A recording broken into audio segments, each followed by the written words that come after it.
তো পৃথিবীতে আল্লাহ পাক রব্বুল আলামিন যাদেরকে জ্ঞানী বানিয়েছেন, যারা জ্ঞান সাধনা করে, জ্ঞান লাভ করে আলেম হিসেবে নিজেদেরকে প্রতিষ্ঠিত করেছেন, এই সকল মানুষের মর্যাদা অন্যান্য সকল মানুষের চাইতে অনেক বেশি। পবিত্র কালামুল্লাহ শরীফের মধ্যে আল্লাহ পাক রব্বুল আলামিন যারা জানে তথা আলেম এবং যারা জানে না তথা জাহেল বা মূর্খ, এই দুই শ্রেণীর মানুষের তুলনা করেছেন আল্লাহ। যে আল্লাহ বলেন, কুল হাল ইয়াস্তাউইল্লাযীনা ইয়ালামুনা ওয়াল্লাযীনা লা ইয়ালামুন। হে রাসূল, আপনি বলে দিন, যারা জানে এবং যারা জানে না তারা কি সমান হতে পারে? উত্তর হবে কি, তারা সমান হতে পারে না। শুধুমাত্র তাই নয়, আল্লাহ পাক রব্বুল আলামিন পবিত্র কালামুল্লাহ শরীফের অন্যত্র ঘোষণা করেন, তামাম পৃথিবীর সকল মানুষের মধ্যে আল্লাহ পাক রব্বুল আলামিন মর্যাদাবান করেছেন যারা ঈমান এনেছে তথা মুমিন বিশ্বাসীদেরকে। আর সেই মুমিনদের মধ্যে যারা আহলে ইলম তথা যারা জ্ঞানী, তাদের মর্যাদা আল্লাহ অনেক উঁচুতে, তাদের মর্যাদা আল্লাহ অনেক গুণ বাড়িয়ে দিয়েছেন এবং তাদের মর্যাদাকে সমুন্নত করেছেন। পবিত্র কালামুল্লাহ শরীফের মধ্যে আল্লাহ পাক রব্বুল আলামিন ঘোষণা করেন, ইয়ারফাইল্লাহুল্লাযীনা আমানু মিনকুম ওয়াল্লাযীনা উতুল ইলমা দারাজাত। আল্লাহ পাক রব্বুল আলামিন বলেন, ইয়ারফাইল্লাহুল্লাযীনা আমানু মিনকুম, আল্লাহ পাক রব্বুল আলামিন মর্যাদাবান করেছেন তোমাদের মধ্য থেকে যারা ঈমানদার, যারা বিশ্বাসী তাদেরকে। বিশেষ করে ওয়াল্লাযীনা উতুল ইলমা দারাজাত, যাদেরকে ইলম দেওয়া হয়েছে, যাদেরকে জ্ঞান দেওয়া হয়েছে, তাদের মর্যাদাকে আল্লাহ সমুন্নত করেছেন অনেক গুণ। বলেন না সুবহানাল্লাহ। তো সেই জ্ঞান যে ব্যক্তির মধ্যে থাকে তাকে বলা হয় জ্ঞানী। জ্ঞানকে আরবিতে বলা হয় ইলম। আর এই ইলম যে ব্যক্তি বহন করে তাকে বলা হয় আলেম। একজন আলেম, প্রকৃত জ্ঞানী ব্যক্তি, নবীদের ওয়ারিস। হাদিসে পাকের মধ্যে আল্লাহর নবী সাল্লাল্লাহু আলাইহি ওয়াসাল্লাম ইরশাদ করেন, ইন্নাল্লাহা লা ইয়াকবিজুল ইলমা ইনতিজান ওয়ালাকিন ইয়াকবিজুল ইলমা বিকবজিল উলামা। পৃথিবী থেকে আল্লাহ পাক রব্বুল আলামিন ইলমটাকে হঠাৎ উঠিয়ে নিবেন না, বরং ইলম দুনিয়া থেকে উঠিয়ে নিবেন আলেমদেরকে উঠিয়ে নেওয়ার মাধ্যমে। তো সুতরাং এই জমিনের মধ্যে যখন আলেম না থাকবে, রাসূল পাক সাল্লাল্লাহু আলাইহি ওয়াসাল্লাম বলেন, এমন একটা সময় আসবে হাত্তা ইখতালাফা ইসনান, দুইজন ব্যক্তি একটা বিষয় নিয়ে তর্ক বিতর্কে লিপ্ত হবে, বাদানুবাদ করবে, কিন্তু তৃতীয় পক্ষের এমন কোনো আলেমকে পাওয়া যাবে না, এমন কোনো জ্ঞানীকে পাওয়া যাবে না যে দুইজন মানুষের মাঝে সমঝোতা করে দিবে, ফয়সালা করে দিবে। কিয়ামতের পূর্ব মুহূর্তে আল্লাহ পাক রব্বুল আলামিন জমিন থেকে আলেমদেরকে উঠিয়ে নেওয়ার মাধ্যমে ইলম উঠিয়ে নেবে। সম্মানিত সুধী ভাইরা আমার, এজন্য রাসূল পাক সাল্লাল্লাহু আলাইহি ওয়াসাল্লাম ইরশাদ করেন, তাআল্লামুল ইলমা ওয়া আল্লিমুহুন নাস, তোমরা ইলম অর্জন করো, জ্ঞান সাধনা করো, মানুষকে জ্ঞান শিক্ষা দাও।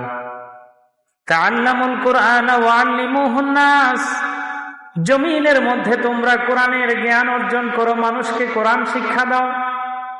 তাআল্লামুল ফারাইদ ওয়া আল্লিমুহান নাস, তোমরা ইলমে ফারায়েজ বন্টন বিদ্যা শিক্ষা করো, মিরাসি সত্য বন্টন, এবং উহা মানুষকে শিক্ষা দাও। ফাইন্নী ইমরুম মাকবুজ, কেননা আমি চিরজীবন তোমাদের মাঝে থাকবো না, জমিন থেকে আমি একবার ওফাত গ্রহণ করব, জমিন থেকে আল্লাহ আমাকে নিয়ে নিবেন। সুতরাং সেই এলিমের কান্তি লগ্ন আসার পূর্বেই তোমরা এলিম অর্জন করো, তোমরা পড়ো, তোমরা জ্ঞান সাধনা করো, জ্ঞান আহরণ করো। সম্মানিত সুধী ভাইরা আমার, আমরা সকলেই জানি রাসূল পাক সাল্লাল্লাহু আলাইহি ওয়াসাল্লাম নবুয়ত প্রাপ্তির পূর্ব মুহূর্তে, জুহুরে নবুয়তের পূর্বে, পবিত্র কোরআন নাজিলের পূর্বে দীর্ঘদিন যাবৎ আল্লাহর নবী সাল্লাল্লাহু আলাইহি ওয়াসাল্লাম গারে হেরায় ধ্যান মগ্ন থাকতেন, ধ্যান করতেন। বুখারী শরীফের প্রথম দিকে হাদিস এসেছে, রাসূল পাক সাল্লাল্লাহু আলাইহি ওয়াসাল্লাম তাহান্নুস করতেন। তাহান্নুস হলো একাধারে অনেক দিন পর্যন্ত একই ধ্যানে মগ্ন থাকতেন। আম্মাজান খাদিজাতুল কুবরা রাদিয়াল্লাহু তাআলা আনহা পায়ে হেঁটে কত কষ্ট ক্লেশ করে সেই হেরা গুহায় অনেক উঁচুতে, সেখানে গিয়ে রাসূল পাক সাল্লাল্লাহু আলাইহি ওয়াসাল্লামের খাবার পানীয় সরবরাহ করতেন। ওই ধ্যানমগ্ন অবস্থায় একদিন জিবরিল আমিন এসে রাসূল পাক সাল্লাল্লাহু আলাইহি ওয়াসাল্লামকে বললেন, ইয়া মুহাম্মদ ইকরা, হে মুহাম্মদ আপনি পড়ুন। বলেন না সুবহানাল্লাহ। তাহলে রাসূল পাক সাল্লাল্লাহু আলাইহি ওয়াসাল্লামের জুহুরে নবুয়তের সর্বপ্রথম যে পর্যায়টা জিবরিলের মাধ্যমে আল্লাহ পাক রব্বুল আলামিন অর্ডার করেছিলেন, সেটি হলো আপনি পড়ুন, ইকরা। আল্লাহর নবী বললেন, মা আনা বিকরিন, আমি পাঠক নই। আবার বললেন, ইকরা ইয়া মুহাম্মদ। আল্লাহর নবী আবার বললেন, মা আনা বিকরিন, আমি পাঠক নই। তৃতীয়বারের পরে জিবরিল আমিন রাসূল পাক সাল্লাল্লাহু আলাইহি ওয়াসাল্লামকে আপন বুকের সাথে জড়িয়ে এমন জোরে চাপ দিলেন, যেটাকে ফায়েজ বলা হয়। এই ফায়েজের মাধ্যমে আল্লাহর নবী সাল্লাল্লাহু আলাইহি ওয়াসাল্লাম জিবরিল আমিনের সেই সজোরে চাপ প্রয়োগ করার পরে আল্লাহর নবী সূরাতুল আলাকের প্রথম 5টি আয়াত উচ্চারণ করলেন, ইকরা বিসমি রাব্বিকাল্লাযী খলাক, খলাকাল ইনসানা মিন আলাক, ইকরা ওয়া রাব্বুকাল আকরাম, আল্লাযী আল্লামা বিল কলম, আল্লামাল ইনসানা মা লাম ইয়ালাম। বলেন না সুবহানাল্লাহ। মহাগ্রন্থ, যে ঐশী গ্রন্থ, তাম পৃথিবীর মানুষের মুক্তির সংবিধান, এই কিতাবকে আল্লাহ পাক রব্বুল আলামিন রাসূল পাকের উপরে সর্বপ্রথম নাজিল করেছেন। পড়ো শব্দ দিয়ে, পড়তে হবে, জানতে হবে, জ্ঞান সাধনা করতে হবে। রাসূল পাক সাল্লাল্লাহু আলাইহি ওয়াসাল্লাম শরীরের মধ্যে এতটাই চাপ অনুভব করলেন, আল্লাহর নবীর জ্বর এসে গেল। হেরা গুহা থেকে হুজরা মুবারকে এসে খাদিজাতুল কুবরা রাদিয়াল্লাহু তাআলা আনহাকে বললেন, জাম্মিলুনি জাম্মিলুনি, আমাকে বস্ত্র দ্বারা আবৃত করে দাও, কম্বল দ্বারা আবৃত করে দাও। খাদিজাতুল কুবরা রাদিয়াল্লাহু তাআলা আনহা কম্বল দ্বারা আবৃত করে দিলেন। দেখলেন রাসূল পাক সাল্লাল্লাহু আলাইহি ওয়াসাল্লামের তামাম দেহের মধ্যে এত পরিমাণ জ্বর, আল্লাহর নবীর পুরা শরীর জ্বরে পড়ে যাচ্ছে। আল্লাহর নবী শান্ত হলে জিজ্ঞাসা করলেন, কি হলো হঠাৎ করে আপনি গারে হেরা থেকে আসলেন? আসার পরে অদ্ভুত কথা বললেন, জাম্মিলুনি, কি হয়েছে আপনার? রাসূল পাক সাল্লাল্লাহু আলাইহি ওয়াসাল্লাম খুলে বললেন। সব কিছু শোনার পরে খাদিজাতুল কুবরা রাদিয়াল্লাহু তাআলা আনহা রাসূল পাক সাল্লাল্লাহু আলাইহি ওয়াসাল্লামকে নিয়ে, তৎকালীন ইহুদি পণ্ডিত ছিলেন ওরাকা ইবনে নওফেল, তিনি তাওরাত ইনজিলের একজন বিজ্ঞ মাহের আলেম ছিলেন, এবং সে ছিল খাদিজাতুল কুবরা রাদিয়াল্লাহু তাআলা আনহার চাচাতো ভাই, নিকটাত্মীয়। তার কাছে গেলেন, গিয়ে বললেন যে এমন এমন এই অবস্থা, গারে হেরায় অমুক আকৃতি ধারণকারী এক ব্যক্তি এসে আমাকে এই বলছে, এবং এই 5টা আয়াত আমি তেলাওয়াত করেছি।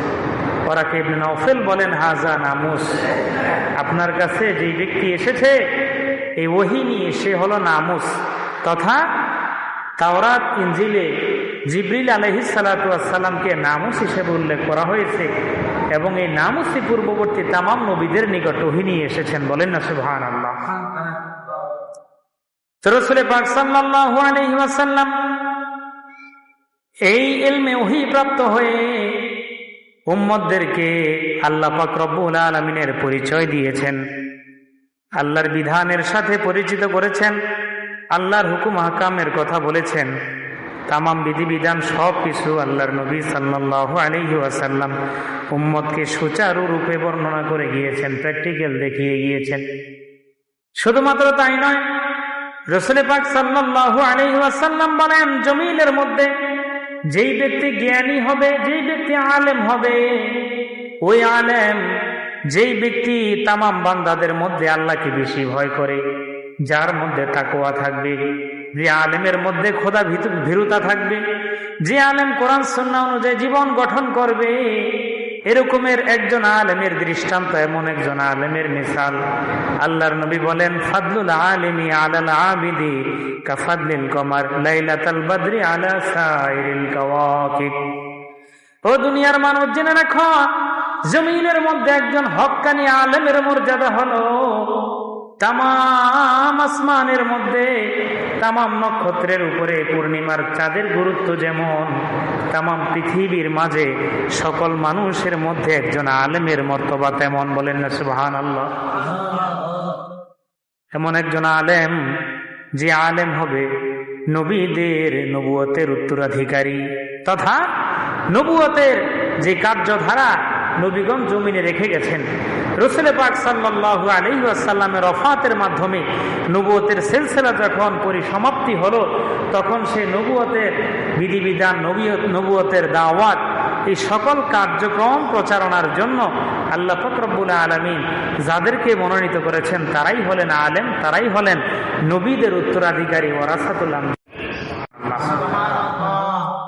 আল্লাহর নবী সাল্লাল্লাহু আলাইহি ওয়াসাল্লাম বলেন, ওয়াইন্নাল উলামা ওয়ারাসাতুল আম্বিয়া ওয়াইন্নাল আম্বিয়া লাম ইউরিসু দিনারা ওয়ালা দিরহামা ওয়ালাকিন ওয়ারাসুল ইলম। ও দুনিয়ার মানুষ, জেনে রাখো, নিশ্চয়ই হক্কানি আলেমগণ নবীদের উত্তরাধিকারী। নবীরা পৃথিবীর মধ্যে কোনো উত্তরাধিকার সত্ত্ব কোনো দিনার দিরহাম, স্বর্ণ রূপা জমি জিরাত টাকা পয়সা কিছু রেখে যান নাই, বরং তারা উত্তরাধিকার সত্ত্ব হিসাবে রেখে যান এলেমকে। কাকে? এলেম। সুতরাং ফামান আখাযাহু আখাযা বিহাজ্জিন ওয়াফির, যে ব্যক্তি সে এলেমকে লাভ করলো, এলেমের মাধ্যমে আলেম হলো, সে যেন পৃথিবীর মধ্যে সবচাইতে পরিপূর্ণ অংশটাই গ্রহণ করলো। বলেন না সুবহানাল্লাহ। তাহলে যদি কোনো ব্যক্তি আল্লাহ প্রদত্ত এলেমের মাধ্যমে আলেম হয়, দুনিয়াবি দৃষ্টিকোণ থেকে যদিও সে হতদরিদ্র মানুষ হয়, তার অর্থবিত্ত কম থাকে, মানুষ তাকে যদি ততটুকু মূল্যায়ন নাও করে, কিন্তু যদি সে প্রকৃত পক্ষেই আল্লাহ পাক রব্বুল আলামিন এবং তদীয় রাসূলের সন্তুষ্টির জন্য ইলম অর্জন করে হক্কানি আলেম হয়, তার মর্যাদা জমিনের মানুষের কাছে না থাকলেও আল্লাহর কাছে তার মর্যাদা অনেক বেশি। বলেন না সুবহানাল্লাহ। শুধুমাত্র তাই নয়, জ্ঞান আহরণের কোনো সময় নেই। শিশু অবস্থা থেকে মৃত্যু পর্যন্ত আমরণ আপনি ইলমে দ্বীন শিক্ষা করতে পারবেন। যদি আপনি একজন তালিবুল ইলম হন, একজন জ্ঞান অন্বেষী হন, যদি আপনি একজন ইলমে দ্বীনের ছাত্র হন, রাসূল পাক সাল্লাল্লাহু আলাইহি ওয়াসাল্লাম বলেন, একজন তালিবুল ইলমের জন্য পৃথিবীর সকল কিছু দোয়া করে। বলেন না সুবহানাল্লাহ। হাত্তাল হাইতানু ফি জাওফিল মা, একজন তালিবুল ইলম যখন ইলম অর্জনের জন্য ঘর থেকে বের হয়, আল্লাহ পাক রব্বুল আলামিনের তামাম মাখলুক তার জন্য দোয়া করে, এমনকি সমুদ্রের মাছগুলো তার জন্য দোয়া করে, এমনকি গর্তের পিপিলিকা পিঁপড়াগুলো পর্যন্ত তার জন্য দোয়া করে। আর আল্লাহর রহমতের ফেরেশতারা ওয়াতাদাউ আজনিহাতাহা রিদান লিতালিবিল ইলম, আল্লাহর রহমতের ফেরেশতারা ওই তালিবুল ইলমের সন্তুষ্টির জন্য তার পায়ের নিচে ওই ফেরেশতারা রহমতের পাখা বিছিয়ে দেয়। বলেন না সুবহানাল্লাহ। সুতরাং সেই জ্ঞান, সেই ইলম যে ব্যক্তির মাঝে আছে, সেই হলো কি আলেম। আলেমের মর্যাদা অনেক বেশি। রাসূল পাক সাল্লাল্লাহু আলাইহি ওয়াসাল্লাম অন্য হাদিসের মধ্যে বলেন, ফাদলুল আলিমি আলাল আবিদি কাফাদলি আলা আদনাকুম, একজন স্বাভাবিক ইবাদতকারী ব্যক্তি, যার ইলম নাই, যে আলেম না কিন্তু ইবাদত বন্দেগী করে, দরবেশ বুজুর্গ